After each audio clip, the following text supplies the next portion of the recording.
So in today's PEP Talk, we've got Patrick Graham with us. Patty G, you are looking amazing. Thanks, Lindsay. I'm very well.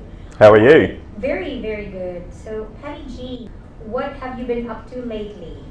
Lately, I've been doing a lot of advisory work. So I've got probably 60% of my work is advisory clients, and month to month that can vary. Sometimes one client will use up more of that retainer or potentially go over that. So it's been really exciting. One of my clients in particular has had a lot of changes in their business, and it's as an accountant, it's one of the most thrilling elements is to be involved in advising on those changes and then suggesting recommendations based on the insights that we have from our external approach of looking at their accounts and their business.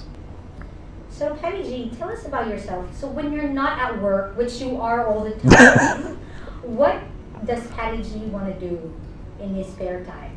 So I love going to the gym. I try and go most weeknights, although Friday nights it usually ends up being dinner or something else. And I love dining out, going and seeing comedy shows, music performances, art things. So looking forward to the Fringe Festival being on in Adelaide soon. And also like going for road trips, if it's just for a day or maybe a couple of days, and international travel when I get the chance. I must say, Patty G, you are looking fit, and I would like to commend you on that. Thank you. You're taking great care of yourself, and it's actually really, really nice to see. So, Patty, how did you hear about a Codex, and what made you decide to join? So my father actually plays golf with a client from a Codex, and Dad came home and he said, this is after a few beers at the golf club, he said, my golf mate was saying that there's these cool guys that are accountants, but they do stuff with computers. And I said, oh, really? That sounds interesting. And then probably a week and a half later, I was in this same room having a chat with Chris, and I was thinking, wow, Chris has done really well going from being a tax accountant to being a technology-focused firm, cloud-based firm. And I thought, I wonder if there was a place for me to sort of work with him or for him.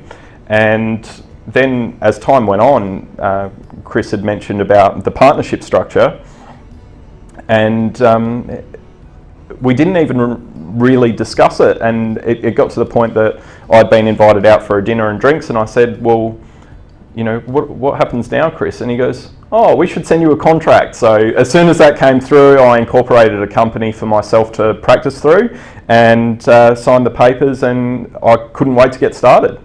That is so cool. Patty, tell me about what you're passionate about, and how has a Codex helped you align with that passion? So my passion is definitely around working with business owners to see them reach their goals. And what had, I guess, deterred me from tax-based work in my early accounting days was how, it could be up until May the following year that you're looking at someone's accounts for tax purposes, and you could see something that had happened, 18 months ago that may have a questionable business decision behind it, and that really bothered me. I didn't think that I would be able to use my expertise to my best ability for the benefit of the client in that context. So I really love now working under the advisory arrangement where clients will just ring me up.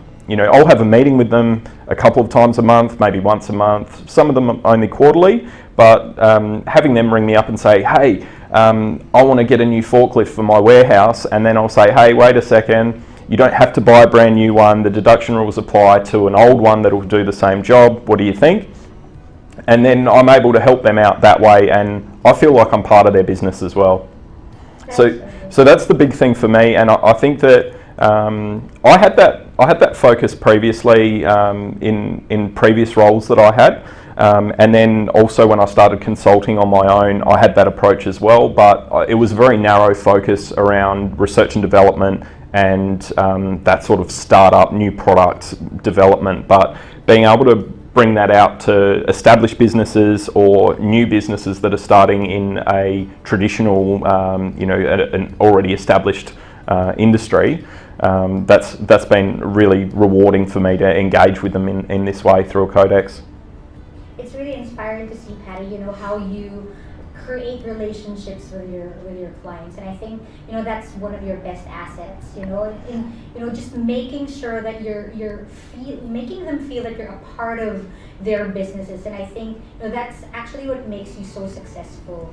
So really inspiring. And I might just add, Lindsay, that is the thing that actually makes me do my job better. Is the more I am involved, the more I understand what they're doing, and I get a feel for not only how the business functions, but also how the owner likes to operate. Some owners are very, finger on the pulse. They want to know where things are at. Others are a bit more pragmatic, and they'll say, oh, okay, well, this is looking good. I'm happy. That's all good. And then also in the more intense engagements, I get a feel for how the staff are operating. And in an advisory context, getting a feel for staff morale. If someone perhaps needs a tap on the shoulder, or if there's some other issue staffing wise, it's really useful for me to be able to pick that up. Great. Patty G, let's rewind back to when you started. Oh.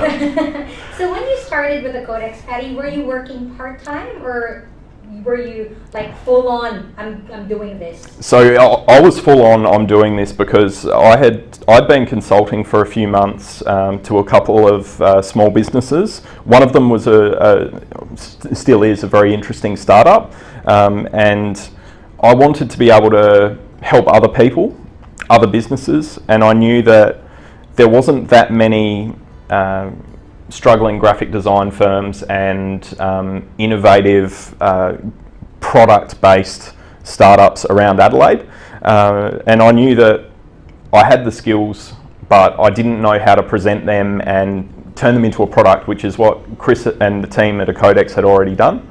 And I was able to latch onto the advisory offering straight away, and then also picking up compliance for BAS returns was something that I'd really considered as just something that I would make sure happened as part of an advisory engagement, but seeing that as an entry point to other clients, and it is the foot in the door. Everyone needs their BASs done. Cool. So Patty, if you are to say, if there are pros and cons in starting at a Codex full time, what are they? I think the biggest pros are the momentum that you can achieve from dedicating time to eating up all of that learning content, all of the procedures, getting your head around the practice management system, so Salesforce, and then the way that billings are done, the methods of networking and bringing in leads and dealing with those leads. If you can jump in with both feet on that, you'll see an incredible velocity from being, the new guy or the new person at an event or a group meetup to being the guy or the person that people are coming up to ask questions and say, talk to so-and-so about this if you've got a problem with accounting or with business generally.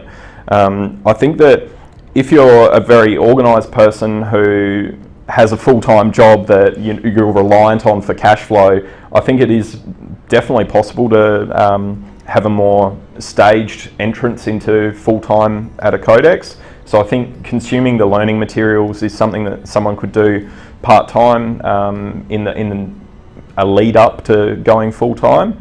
But I think if we were to look at pros and cons, I've covered off on the pros of having effectively a 3-month to your revenue being reasonable in terms of as you would compare to if you had just started on your own.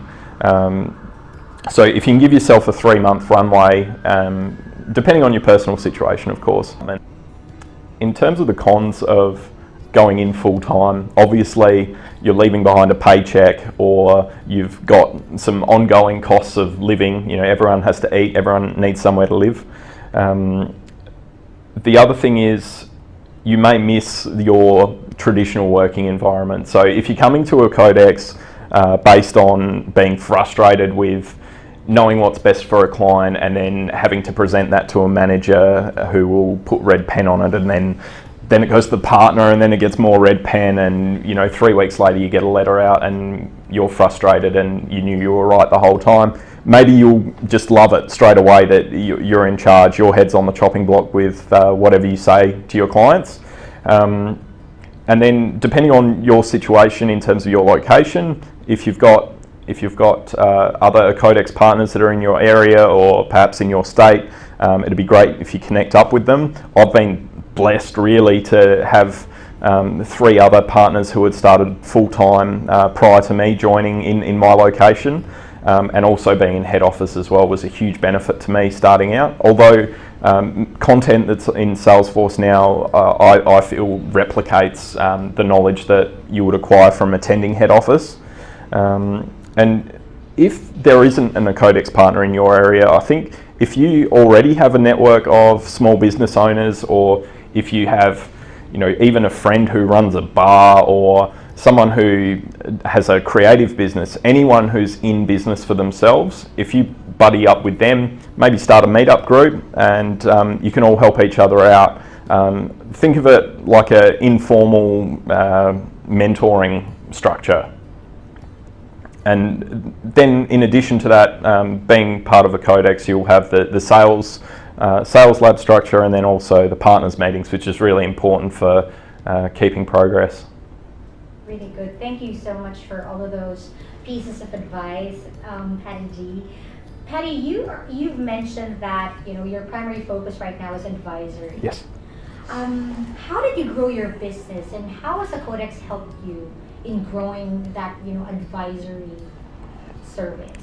So advisory service is one of the things that you see in Australia. You'll be driving down the road and you'll see a sign, chartered accountants and business advisors, and I doubt that there's much advice going on in those small practices. I'd imagine that it's mainly tax returns, and perhaps in that May meeting the business owner is getting a slap on the wrist for a silly purchase from June the year before.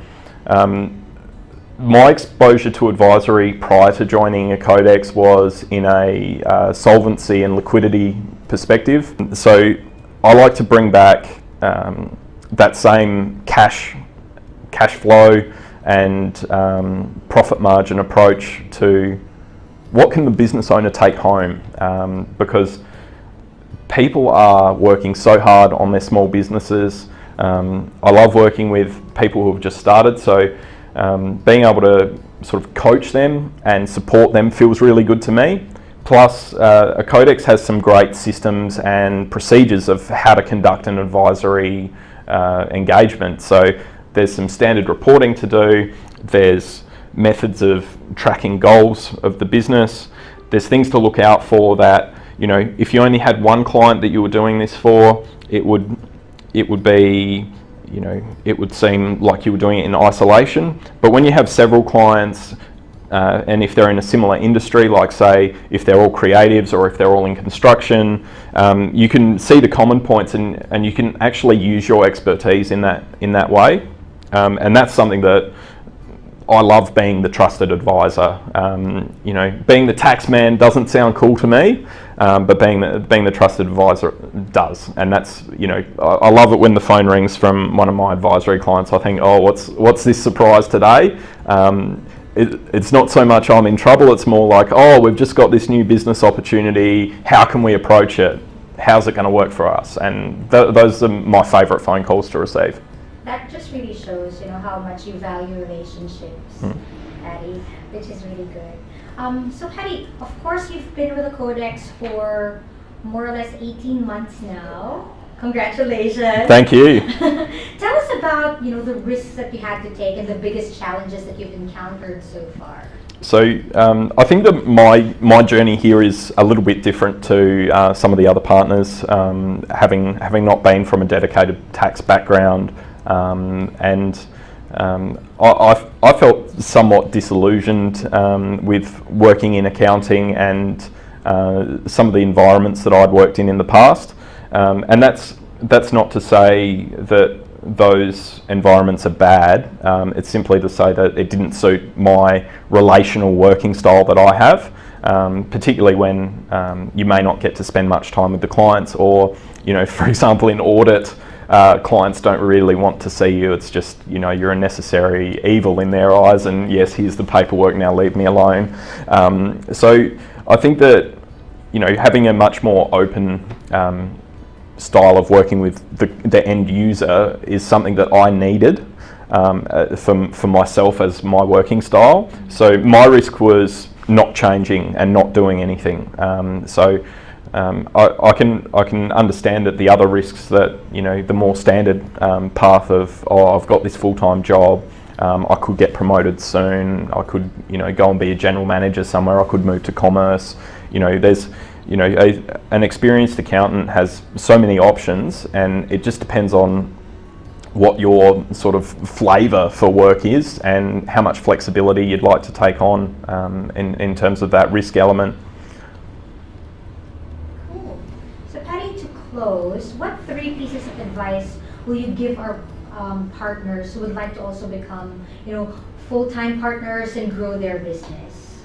So I think the biggest thing is being prepared to just ingest all of the content that you can. I'd almost say give yourself weeks to get through it. My approach was to do learning content through the day, and then go to a networking event at night. You know, if you can match your activities with your progression through the learning content. So if we're talking about sales labs, obviously starting off with networking and also your branding, if you can work through those things each week as you go to watch the video or attend your next session, you'll see things level up so fast. So that's my first tip. My second tip is to have a network of people who are into small business or who are small businesses themselves. It's really important that you have friends who are aligned with your cause of having a crack, having a go for yourself, because there is a lot of conservatism. Certainly in Australia, there's the tall poppy syndrome. You've got perhaps your parents may not feel entirely comfortable unless they come from a business background as well. So that's my second suggestion, is to basically have your team, and that can be, you know, your more intimate sort of inner circle team of friends who understand what you're doing, and then sort of a broader sort of network circle of business associates. My third tip is to give yourself 3 months. Make sure that you have 3 months to go all in on this. Allow for it in terms of your expenses that you have personally. It may mean that you need to get yourself a computer. You may need to drive around a bit. You'll need to pay to go to meetings and conferences and events. Prepare for that. So if you give yourself 3 months and you're not stressing about having bills to pay, and you know that this is part of your journey, I think that is the ideal time frame to see a difference from, you know, day one, what is this, to, you know, 3 months in, oh, I've just picked up my, you know, X number client and I've got to do all of this work now. Luckily, I'd done all that learning stuff so quickly, because as time goes on, you won't have time to cover it again. That's right. I love, you know, the tip about, you know, giving yourself 3 months, because like, maybe, you know, some of the partners are thinking, you know, how long will I, you know, till I see something happen? Yeah. You know, and like, I think coming from you, who's been in this, you know, 2 feet. Yeah. You know, and with that, so I had my existing engagements that they were sporadic. So, you know, the time when I joined up, I didn't have the billables. So I had some savings set aside that I was living off of, and that was paying for me to go to these events and networking. And you know, the first month was really learning. The second month was making real progress and testing in real life. And then in the third month was, you know, closing that first deal, which was a once-off engagement. And then that was a really good test for me, because I was actually able to close that deal, and then I got really excited, so I actually did all the work that very night. That probably wouldn't happen now because there's other stuff going on, but then, you know, the following month, but you know, it was probably only a week or so after that first engagement, I actually secured my first retainer, and then following that, things just tended to roll from there. And then sometimes you'll also find that networking that you did at the start of month 2 or maybe in month 1 will start to have this sort of synergistic effect of having people that at the next networking event you attend, you know where to go, you know who to speak to, you know who to avoid. Or in some cases, the flip side of who to avoid is who can make you look good. If you see them talking to someone who looks interesting, you can say, "Oh, hello, so-and-so, good to see you," and you know, introduce yourself to the new person. If they're a bit odd, they'll make you look good, which is, you know, comparative advantage. Yeah, so I think that 3 months is where you go from, you know, I guess the you know, red pill, blue pill moment in the Matrix, and then that first month is when they're loading the books in, if we keep going with the Matrix analogy, and then, you know, by month 3 you can jump that building. That's right. Well, Patty, thank you so much for sharing your valuable time with us. Thank you. And it has been such an honor and a pleasure seeing your journey. You've been an inspiration to us. Thank you very much, Patty, and good luck. Thanks, Lindsay, and thanks everyone for all the support and encouragement, because without the weekly meetings, without the interactions with other partners and corporate staff, if I was still a sole practitioner, I wouldn't be doing what I'm doing now. I'd be wondering about where I could get some more work, probably. Thank you so much, Pete. Thanks.